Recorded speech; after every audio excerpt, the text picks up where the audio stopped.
Thank you, everybody, for joining us today at this lunch hour on the East Coast. So this is our second webinar of this year with RumbleUp. I'm Dercy, a messaging strategist at RumbleUp, and I basically talk to people like Dan and Belma every day throughout the week, just working with them on their various texting programs, trying to make sure they're getting the most out of our platform.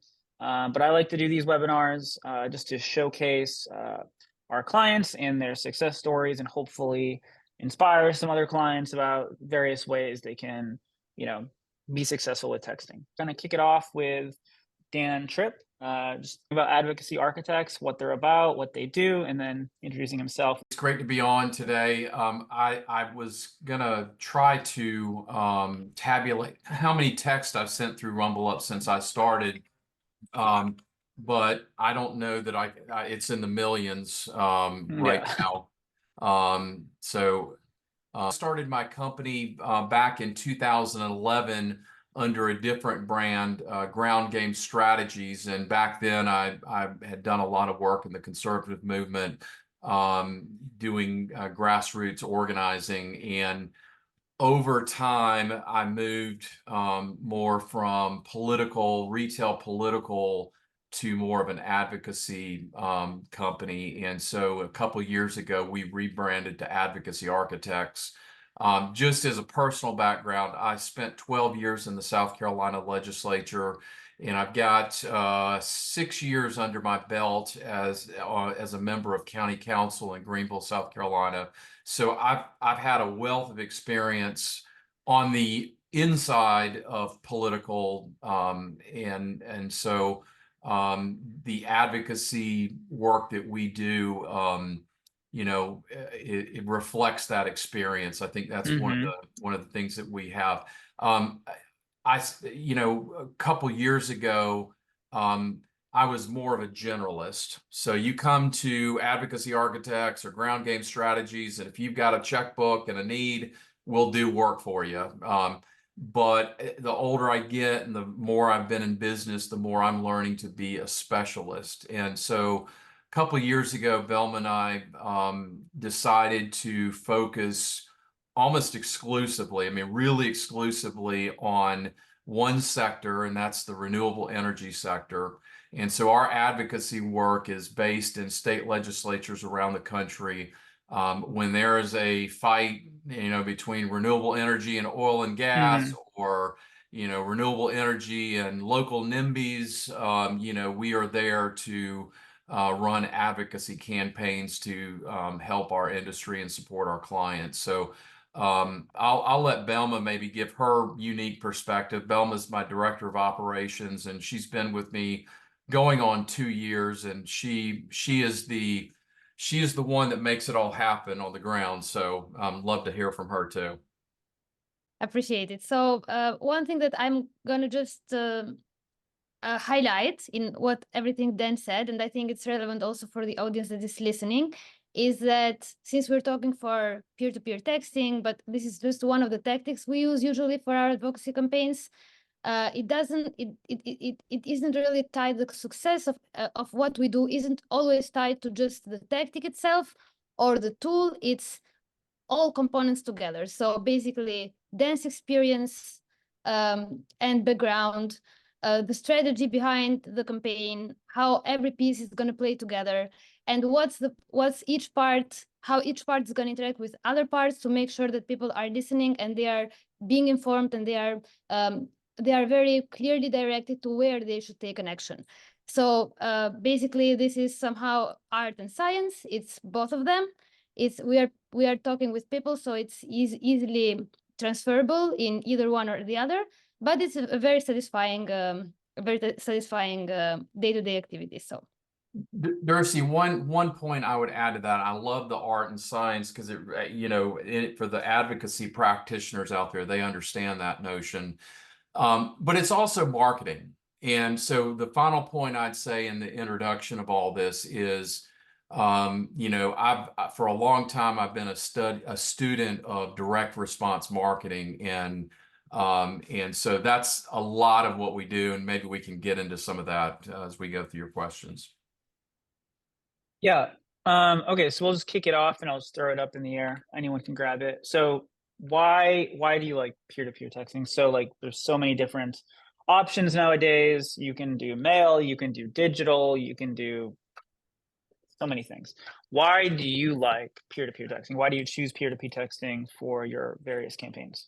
So I'll start with a high-level overview, and then Belma, if you want to fill in some of the details. But I love peer-to-peer texting because it's direct response marketing at its purest. I mean, you spend X dollars, you see exactly what your result is, and you can make decisions based on that. And as the more you do of texting, the more you see the trend line of that. The other thing I like about peer-to-peer texting is there's, almost an immediate response. Digital advertising, you've got impressions, eyeballs on ads, and, there's, even if you got a great call to action, sometimes it takes a long time to get people to engage. But with texting, for some reason, it's instantaneous, and you can see immediately what your results are. Belma, you want to throw some technical stuff in there? Yeah. One reason we like it very much, as Dan also mentioned, but just to emphasize it, is it's really personalized. So it's we also compare CTR. So when people click on the landing page, we're sending them from different sources of direct marketing efforts. Who's converting more, or which of the tactics converting more? The CTR on peer-to-peer texting is always the highest. And I think that's because it's different to see an ad where somebody programmed it, so you could see there is an audience based, so a bias, or there are some filtering. And it's different when you get a text message on your phone and you have your name in it, and somebody's asking you to do something. So it's like someone is knocking on your door and asking you to perform something. So it gets very personal. It's very easy to reactivate the same advocate base based on peer-to-peer texting, because you have been one time personal with them. You have reached them one time, so you can ask them to perform something, ask for their opinion, so you can continue the conversation. It's easy to continue what you have started as a conversation with them. And it's very real time. So the campaign can last 2 hours if the audience is 10K or something. It can go on if it's bigger, but you get results quickly, and it has helped us many times to activate the audience base we were trying to activate with our different tactics. Yeah, I'll give you. Go ahead. Go ahead, Dercy. Go ahead. Well, I was going to say, just to keep hitting on the real time, which I think is very important. I myself have worked in advocacy space for many, many years prior to Rumble Up. I ran a congressional race a year or so ago in New Hampshire, a high-profile race. And I remember one time the group I was working for, we were supporting a candidate, and there was a hot button issue that was kind of just coming up really quickly. We had already wrote the message copy and everything, and we're sending. But as soon as we started to see the types of responses we were getting, we're like, something's going on here. And so we had to quickly go in there, add what Rumble Up has is called tapped in center responses. So if we want to do like at scale responses, so I had to add in there a response to people asking about this very particular question that we didn't plan for, but it's super important and actually ended up being a major part of this election. So mid-send, I just stopped everything, was able to get in there, change it up, and then continue sending. If I'm doing a mail program, once that mail's gone, it's gone. Right. Okay. Yeah. Even if I'm doing digital ads, you still have to get in there. You have to adjust everything. So with the text, it was super quick, and we were able to change up what we need to say very quickly. So Dan. What I was going to add too is, we've done so much polling on the renewable energy issue across all the states. And so we have a pretty good sense of who our target profile is. And so when we do a project, I mean, we don't just spray and pray text, campaigns. I mean, we are very targeted in what we do. We use the national voter file. We, dive down into the voter file, into these legislative districts, and find the target profile that we're looking for.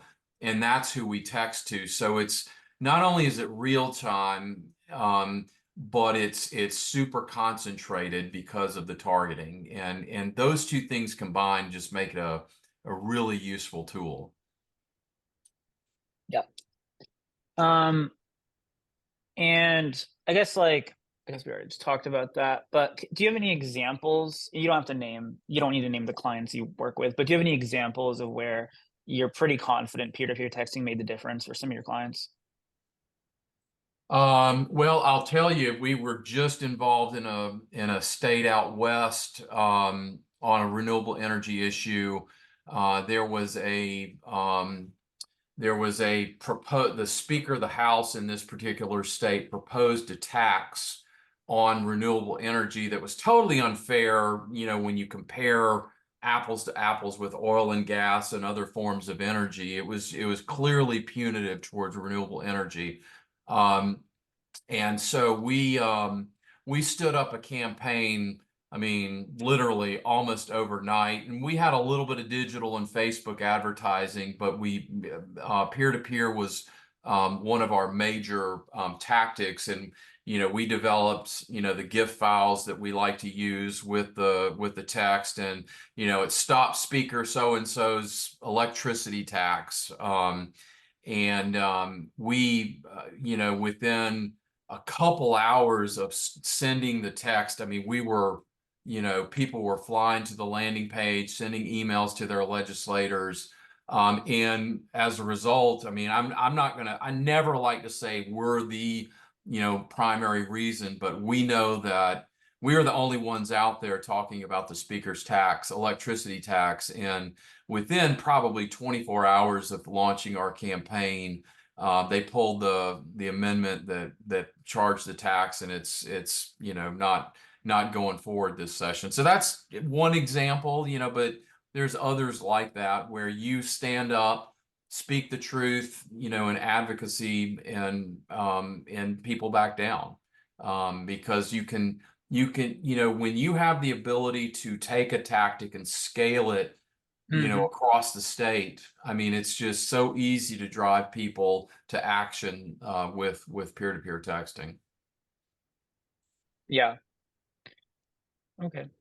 And I guess so a lot of people here, people like you who are experts in Belma and myself, and we talk about how peer-to-peer texting can be used very successfully. But in regards to what perhaps a successful message might look like, so how do you normally format your message? Is it hey, name, this is a bad thing, go to this link, or is there a bit more thought that goes into it? So what we try to do, the term congruency comes to mind. I like to have congruency starting with our public-facing advertising mediums, so that when they come to the landing page, because ultimately, the goal of the text is to get them to go to the landing page. The goal of the digital ad or the Facebook ad, you're not making the sale right there. You're trying to sell them to go to the landing page.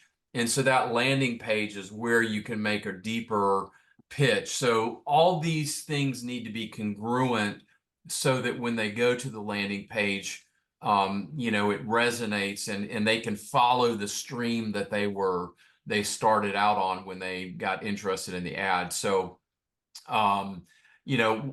we try to, I mean, a lot of times we'll start off with maybe like the digital advertising. We'll put together a creative messaging document that kind of walks through the messaging. Then we'll flesh that out in like a digital or social media format, and that helps us encapsulate that message. And then from there, it's real easy to take those same messages and convert those into a 160 or 320 characters. Belma, do you have anything? The GIF file, so technically the features that you have also in Rumble app that you can use make it easier. So for example, if the message is longer, we usually use GIF as creative because it's easier to slide things and to not condense everything in one square, and that has all the information needed. So basically what derives from there is just being very clear on who are we that who are we that are requesting something? What's the reason? What's the pain? What's the win? What's the loss? What's in there? And then where should they go? Technically, what helps us as well is that you have that URL shortener and URL tracking. So basically, it's very easy to put a URL that is distinguished from other tactics. So we usually try to use track linking for each of our direct marketing tactics, and then we link that there. So if people click, we know exactly where they're going, how many they're going, and we can then track their responses or anything. So basically, it's we have never exceeded the character limit that's in there. It's very easy to adjust the text, as Dan mentioned, when you have everything already put together as a main message. But I think the media attachment also helps a lot to further elaborate or explore the issue in case it's needed.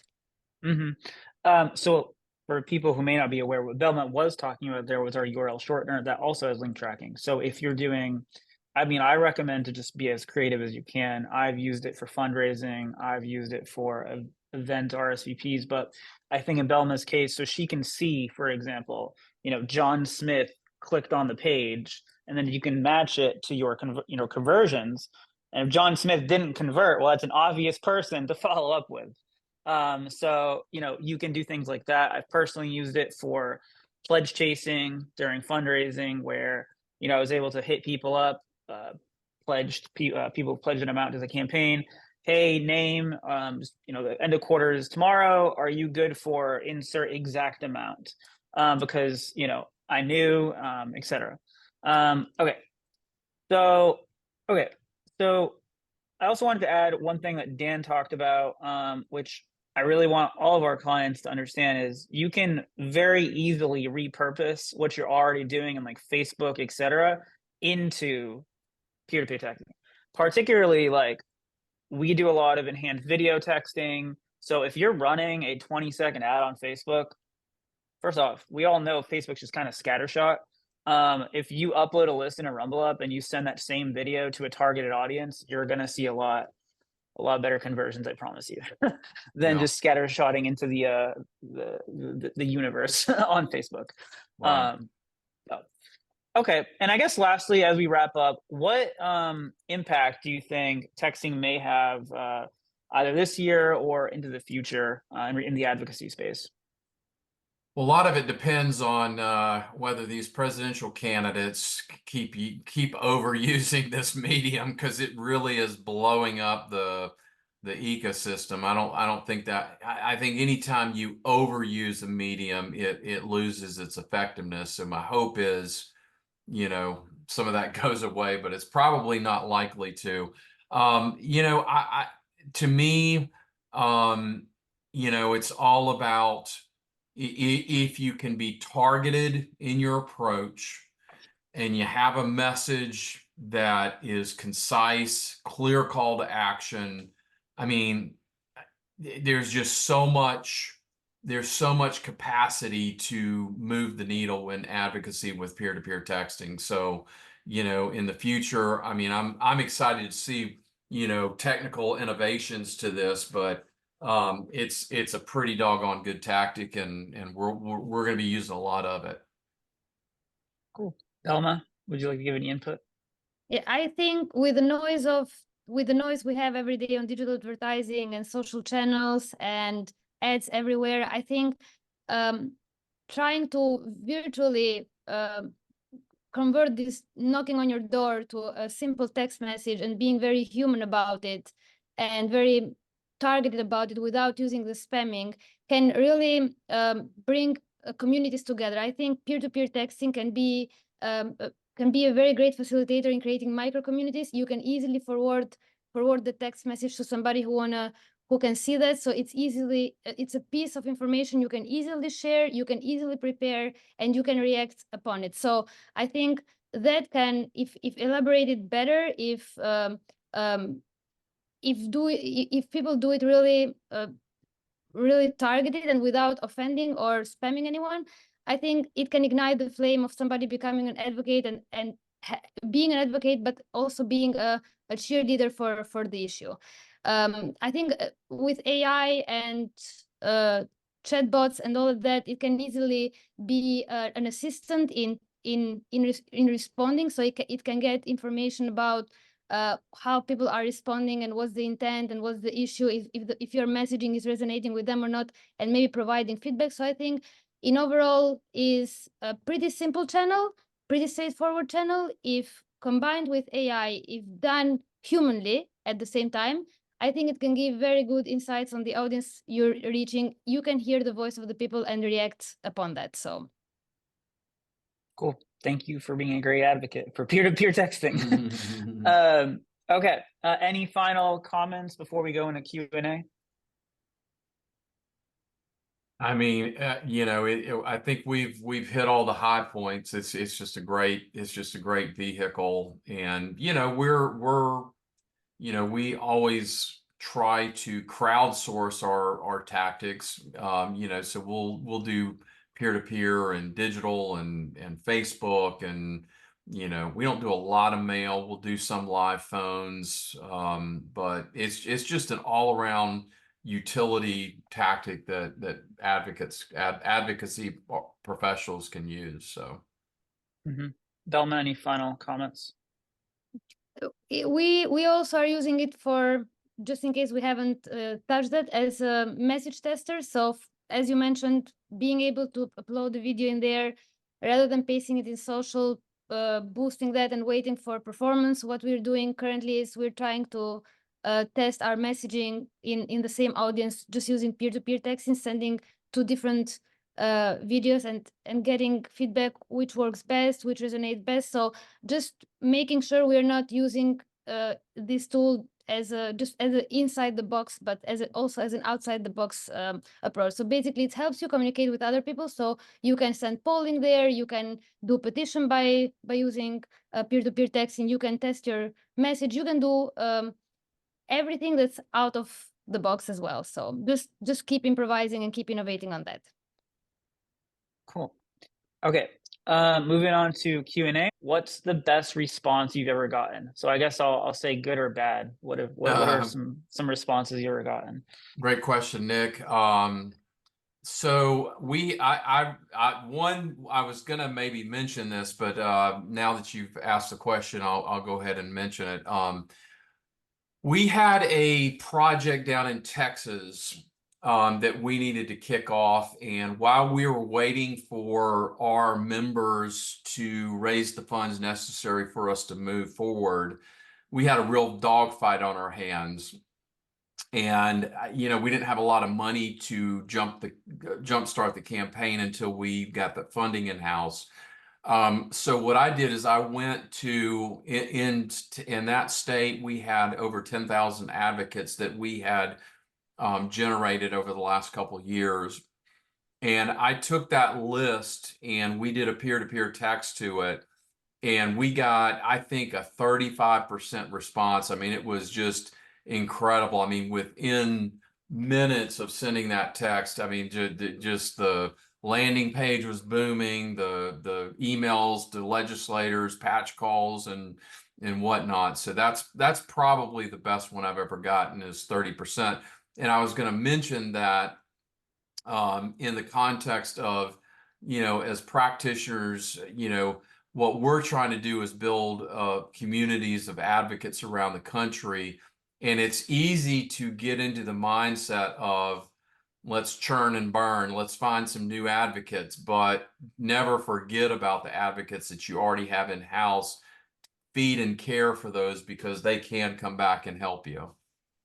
So good question. Yeah, I actually just want to add on that. Absolutely. I think people sometimes treat peer-to-peer texting like a churn and burn most of the time, where if you take care of your contacts and you are tracking who is taking action, etc., you can easily build, like I think Belma mentioned earlier, a sort of community.